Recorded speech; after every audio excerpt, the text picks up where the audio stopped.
ಕರಾವಳಿಯಲ್ಲಿ ಎಲ್ಲೆಡೆ ಯಕ್ಷಗಾನಗಳು ನಡೆಯುತ್ತಾ ಇವೆ. ಇದೇ ವೇಳೆ ತಡರಾತ್ರಿ ಯಕ್ಷಗಾನದಲ್ಲಿ ಮೈಕ್ ಬಳಸ್ತಾ ಇರುವ ಬಗ್ಗೆ ಆಕ್ಷೇಪಗಳಿವೆ. ಕೆಲ ಕಡೆಯಂತೂ ಮಧ್ಯರಾತ್ರಿ ನಡೀತಾ ಇದ್ದ ಯಕ್ಷಗಾನಕ್ಕೆ ಮೈಕ್ ನೆಪದಲ್ಲಿ ತಡೆ ನೀಡಿದ ಪ್ರಸಂಗಗಳೂ ನಡೆದಿವೆ. ಹೌದು, ಸುಪ್ರೀಂ ಕೋರ್ಟ್ ಆದೇಶ ಪಾಲನೆ ಮಾಡುವುದು ತುಂಬಾ ಮುಖ್ಯ.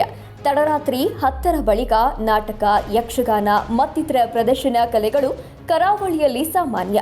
ಆದರೆ ಮೈಕ್ ಬಳಕೆಯದ್ದೇ ಸಮಸ್ಯೆ.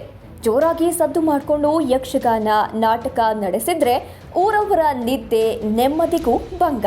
ಹಾಗಂತ ಯಕ್ಷಗಾನಗಳನ್ನು ಹಗಲು ಮಾಡುವಂತೆಯೂ ಇಲ್ಲ. ಇದು ಕರಾವಳಿಯಲ್ಲಿ ಸಾಂಪ್ರದಾಯಿಕವಾಗಿ ನಡೆದುಕೊಂಡು ಬಂದಿರುವ ಯಕ್ಷಗಾನದ ಬಹುದೊಡ್ಡ ಸವಾಲು. ತಡರಾತ್ರಿ ಯಕ್ಷಗಾನ ಆಯೋಜನೆಗೊಂಡಾಗ ಸ್ಥಳೀಯರೇ ಪೊಲೀಸರಿಗೆ ಕರೆ ಮಾಡಿ ದೂರು ನೀಡ್ತಾರೆ. ಪೊಲೀಸ್ ಇಲಾಖೆ ಬಂದು ದೂರನ್ನ ಸ್ವೀಕರಿಸಿ ಸ್ಥಳಕ್ಕೆ ತೆರಳುತ್ತೆ.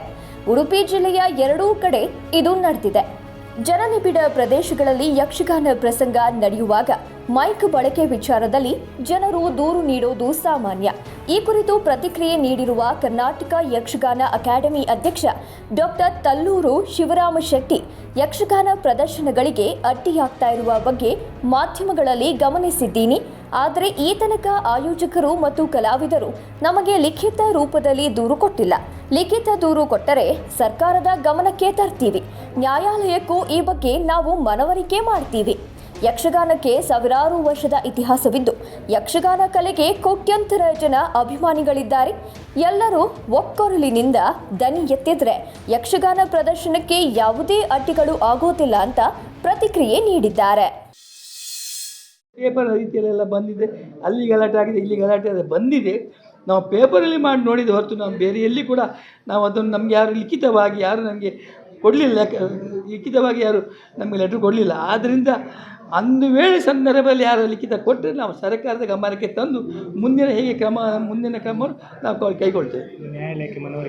ನ್ಯಾಯಾಲಯಕ್ಕೆ ಮನವರಿಕೆ ಕೂಡ ಮಾಡ್ತೇವೆ. ಅದರ ಬಗ್ಗೆ ಎಲ್ಲ ಒಟ್ಟು ಆದರೆ ಯಕ್ಷಗಾನ ಕಲಾಭಿಮಾನಿಗಳು ಸಾವಿರಾರು ವರ್ಷ ಇತಿಹಾಸ ಇರುವ ಈ ಯಕ್ಷಗಾನಕ್ಕೆ ತುಂಬ ಜನ ಕೋಟ್ಯಾಂತರ ಅಭಿಮಾನಿಗಳಿದ್ದಾರೆ. ಅಂಥ ಅಭಿಮಾನಿಗಳೆಲ್ಲ ಒಟ್ಟು ಸೇರಿದರೆ ಇದು ದೊಡ್ಡ ಸಮಸ್ಯೆ ಆಗುವುದಿಲ್ಲ ಅಂತ ನನ್ನ ಅಭಿಮತ. ಅವರೆಲ್ಲ ಸೇರಿ ಇದು ಮಾಡಬೇಕು. ಅವರೆಲ್ಲ ಸೇರಿಕೊಂಡು ಇದು ಯಾಕೆ ಆಗ್ತದೆ, ಯಾವ ರೀತಿಯಲ್ಲಿ ಗಲಾಟೆ ಆಗಲಿ, ಕಾರಣ ಏನು, ಇದರ ಉದ್ದೇಶ ಏನಂತ ನಿಜವಾಗಿ ನಮಗೆ ಗೊತ್ತಿಲ್ಲ. ಆ ಉದ್ದೇಶ ಅದೆಲ್ಲವೂ ಆ ಕಲಾಭಿಮಾನಿಗಳೇ ಅದು ಕಂಡು ಹಿಡಿಬೇಕು ಅಂತ ನಮ್ಮ ಗೊಂದಲ. ಯಕ್ಷಗಾನಕ್ಕೆ ಆ ಕಲೆಗೆ ತೊಂದರೆ ಪೆಟ್ಟು ಬೀಳ್ತದೆ. ಕಲೆ ಅಂತ ಹೇಳಿದ್ರೆ ನೋಡಿ, ಮೊದಲನೇ ಈಗ ಒಂದು 10 ವರ್ಷ ಹಿಂದೆ ಬೆಳಗ್ಗೆಯಿಂದ ಮಧ್ಯಾಹ್ನ ರಾತ್ರಿಯಿಂದ ಬೆಳಗ್ಗೆವರೆಗಿತ್ತು. ಈಗ ಯಾಕೆ ಇರಲಿಲ್ಲ ಅಂತ ಹೇಳಿದ್ರೆ ಈಗೆಲ್ಲ ಮಾಧ್ಯಮದಲ್ಲಿ ಬೇಕಾದಷ್ಟು ಟಿ ವಿ ಮಾಧ್ಯಮದಲ್ಲಿ ಬರ್ತಾ ಉಂಟು, ಮತ್ತು ಲ್ಯಾಪ್ಟಾಪು ಮೊಬೈಲು ಎಲ್ಲದರಲ್ಲಿ ಬೇಕಾದಷ್ಟು ಪ್ರೋಗ್ರಾಮ್ ಎಲ್ಲ ನೋಡಿ ಅಷ್ಟು ಹೊತ್ತು 6 ಗಂಟೆ ಕೂತ್ಕೊಳ್ಳಿಕ್ಕೆ ಯಾರಿಗೂ ಸಾಧ್ಯ ಇಲ್ಲ ಅಂತ ಈಗ ಒಂದೆರಡು ಗಂಟೆ ಕೂತ್ಕೊಳ್ಳಿಕ್ಕೆ ಕಷ್ಟ ಆಗ್ತದೆ. ಸಿನಿಮಾ ನೋಡಲಿಕ್ಕೆ 3 ಗಂಟೆ ಕೂತ್ಕೊಳ್ಳಿಕ್ಕೆ ಕಷ್ಟ ಇರುವಾಗ 6 ಗಂಟೆ ಯಕ್ಷಗಾನ ನೋಡೋದು ತುಂಬ ಕಷ್ಟ. ಅಂಥ ಸಂದರ್ಭದಲ್ಲಿ ಈಗ ಅದು ನಾವು ಒಂದು ಕಾಲಮಿತಿ ಇಡಲಿ ಕಾರಣವೇ ಅದು. ಒಂದು 8 ಗಂಟೆಯಿಂದ 12 ಗಂಟೆವರೆಗೆ ಸ್ಥಗಿತಗೊಂಡಿದ್ದಾರೆ. ಅದು ಮೊದಲೇ ಮುಗೀತದೆ. ಮತ್ತು ಮಾಡಲಿಕ್ಕೆ ಬಿಡಿ. ಹೌದು, ಆದರೆ ಅಲ್ಲಿವರೆಗಾದರೂ ಜನರಿಗೆ ಒಂದು ತೊಂದರೆ ಆಗದ ಹಾಗೆ ಆ ಕಲೆ ಉಳಿಲಿಕ್ಕಾಗಿ ಈ ಮಣ್ಣಿನ ಕಲೆ ಉಳಿಸ್ಬೇಕು. ನಿಮ್ಮ ಸಾಕ ನಾನು ಎಲ್ಲರ ಕಲಾಭಿಮಾನಿಗಳಿಗೆ ಕೇಳೋದು, ಆ ಮಣ್ಣಿನ ಕಲೆ ಉಳಿಬೇಕು. ದೈವ ಕಲೆ, ದೈವಿಕವಾದ ಕಲೆ, ಆ ಕಲೆ ಅದು ದೇವಸ್ಥಾನದಲ್ಲೆಲ್ಲ ಕಲೆ ಮಾಡಲಿಕ್ಕೆ ಕಾರಣದೇ.